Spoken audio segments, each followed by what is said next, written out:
इस साल के मार्च 2026 महीने में पाकिस्तान और अफगानिस्तान के बीच तनाव एकदम चरम सीमा पर है। पाकिस्तानी एयरफोर्स ने काबुल समेत कई जगहों पर एयर स्ट्राइक की है, जिसमें दावा किया जा रहा है कि ओसेंट एनालिस्ट ने ही इस स्ट्राइक की लोकेशन शेयर की है। दावा तो ये भी किया जा रहा है कि पाकिस्तानी लेफ्टिनेंट जनरल शाही शमशाद मिर्जा ने ISIS चीफ आसिम मलिक की मदद से काबुल के रिहाब सेंटर पर हमला करने की लोकेशन शेयर की है। लेकिन ये कितना सच है वो आने वाले वीडियोस में हम देखेंगे। लेकिन इससे पहले यदि आप हमारे चैनल पर पहली बार आए हैं तो लाइक, शेयर और सब्सक्राइब कर लें ताकि नेक्स्ट वीडियो की सारी जानकारी आप तक पहुंचती रहे। तो चलिए शुरू करते हैं। दोस्तों, ये कहानी शुरू होती है 2025-26 के TTP और ISIS के अटैक से।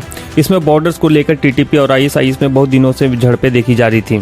पाकिस्तान का कहना था कि अफगानिस्तान की मदद से ही TTP यानी तहरीक तालिबान ने ही डुरंट बॉर्डर पर पाकिस्तानी आर्म फोर्सेस पर अटैक किए, जिसमें ISIS आतंकवादी संगठन ने भी TTP से मुठभेड़ की है, जिसके चलते पाकिस्तान ने 26 फरवरी 2026 को ऑपरेशन गजब लील हक चलाया। इस एयर स्ट्राइक में अफगानिस्तान के काबुल, कांधार और खोस्त को टारगेट किया गया, जिसमें अफगानिस्तान के 400 से ज्यादा सिविलियंस की मारे जाने की खबर आ रही है। दोस्तों, जिस तरीके से पाकिस्तान को ये लग रहा था कि अफगानिस्तान पर एयर स्ट्राइक करने पर बात शांत हो जाएगी, ये ऐसा हुआ जैसे कि आग में घी डालना। अफगानिस्तान ने भी जवाबी कार्रवाई में इस ISIS एजेंट्स को मार गिराया, जिससे पाकिस्तान की कमर टूटी। दोस्तों, जैसा आपको पता है, पुल ए चरखी काबुल का सबसे बड़ा मिलिट्री बेस है। पाकिस्तान ने 26 फरवरी 2026 को एयर स्ट्राइक किया, जिसमें ओसेंट एनालिस्ट के क्वैस आलमदार ने पिन पॉइंट टारगेट लोकेट किया, जिसमें कई मीडिया रिपोर्ट का कहना है कि पाकिस्तान लेफ्टिनेंट जनरल शाही शमशाद मिर्जा ने ISIS चीफ आसिम मलिक की मदद से ही अफगानी लोकेशन को शेयर किया है। इसमें 22 लोकेशन पर टारगेट किया गया है, जिससे अफगानी सरकार ने सिविलियंस पर अटैक बताया है। दोस्तों, अब तो पाकिस्तान के हालात और भी खराब हो गए हैं, जिनमें पाकिस्तान के आसिम मुनीर और लेफ्टिनेंट जनरल शाही शमशाद मिर्जा के बीच मनमुटाव देखने को मिल रहा है। जैसा कि पाकिस्तानी आसिम मुनीर के बाद सेकंड पावरफुल आदमी लेफ्टिनेंट जनरल शाही शमशाद मिर्जा है। अब ऐसे में अफगानिस्तान के एयर स्ट्राइक में लोकेशन शेयरिंग को लेकर लगातार आसिम मुनीर पीछे हट रहे हैं।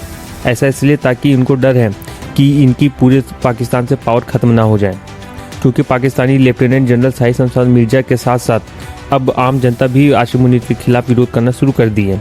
इनमें पाकिस्तानी आर्मी और आम जनता का साफ कहना है कि अब आसिम मुनीर तुम अपने सत्ता छोड़ो, क्योंकि तुम ना तो TTP को संभाल पा रहे हो और ना ही बलूचों को। तो ऐसे में अब देखना यह होगा कि क्या आसिम मुनीर अपनी सत्ता को छोड़ते हैं या फिर पाकिस्तान खत्म। दोस्तों, पाकिस्तान ये दावा कर रहा था कि पाकिस्तान ने सिर्फ कैंप के पास मिलिटेंट एम्युनिशन डिपो और टेररिस्ट इंफ्रास्ट्रक्चर को टारगेट किया है, जिसमें पाकिस्तानी इंफॉर्मेशन मिनिस्टर अताउल्लाह तरार के मुताबिक सिविलियंस पर अटैक नहीं किए गए हैं।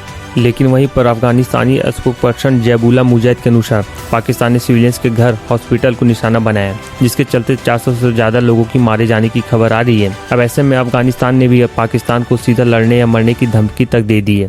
दोस्तों, जिस प्रकार से पाकिस्तान लगातार ऑपरेशन को जारी रखने की बातें कर रहा है, तभी सऊदी अरब, कतर और तुर्की जैसे मुस्लिम देशों की रिक्वेस्ट पर इस ऑपरेशन को रोक दिया गया है। यानी कि साफ लफ्जों में कहे तो पाकिस्तान और अफगानिस्तान के बीच टेम्पोररी पॉज हो गया है, मतलब कि 18 से 23 मार्च तक के लिए इस युद्ध को रोका गया है। खैर, समझने वाली बात यह है कि पाकिस्तान जब भी किसी देश से जंग छेड़ता है तो शुरू में बहुत दमखम लगाकर लड़ाई करता है और बड़ी बड़ी बातें भी करता है, लेकिन वहीं पर जब अफगानिस्तान, बलूचिस्तान और भारत जैसे देश अपना जवाबी कार्रवाई करते हैं तो तुरंत पाकिस्तान को अपने अबू यानी कि मुस्लिम देश कतर, कुवैत और सऊदी अरब जैसे देश की यादें आने लगती हैं। और इसी बीच पाकिस्तान को अपना सगा बाप यानी कि डोनाल्ड ट्रंप की यादें भी सताने लगती हैं। ये कैसा दोहरा चरित्र है भाई? बात तो सही है। दोस्तों, इसी तरह से अगर लगातार पाकिस्तान और अफगानिस्तान के साथ जंग चलती रही तो किसी का कुछ बिगड़े या ना बिगड़े, लेकिन पाकिस्तान को बहुत कुछ खोना पड़ सकता है। इस युद्ध को लेकर UN ने भी काफ़ी चिंता जताई है, जिसमें सिविलियंस को नुकसान पहुंच सकता है और आम जनता की भी जान माल की हानि हो सकती है। इसी बीच भारत ने भी अफगानिस्तान की संप्रभुता पर हमला बताया और पाकिस्तान की घटिया सोच को दुनिया भर के देशों ने भी माना है। अब ऐसे में पाकिस्तान वॉर को रिज्यूम करता है तो क्या होगा राहुल जी? खत्म।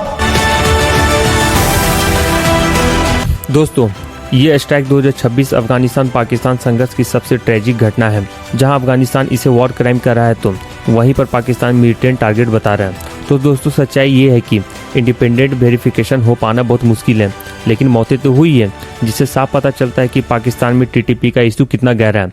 अब ऐसे में युद्ध को रोकने के लिए बॉर्डर मैनेजमेंट करने की जरूरत है, नहीं तो संघर्ष बढ़ने पर रीजनल स्टेबिलिटी खतरे में पड़ सकती है और इनमें आम जनता को भी नुकसान पहुंच सकता है।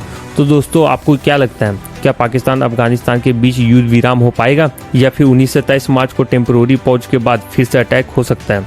आपको क्या लगता है? आप अपनी राय कमेंट में जरूर बताएं और वीडियो अच्छा लगे तो लाइक, शेयर और सब्सक्राइब कर लें ताकि नेक्स्ट वीडियो की सारी जानकारी आप तक पहुंचती रहे। तब तक के लिए जय हिंद, जय भारत।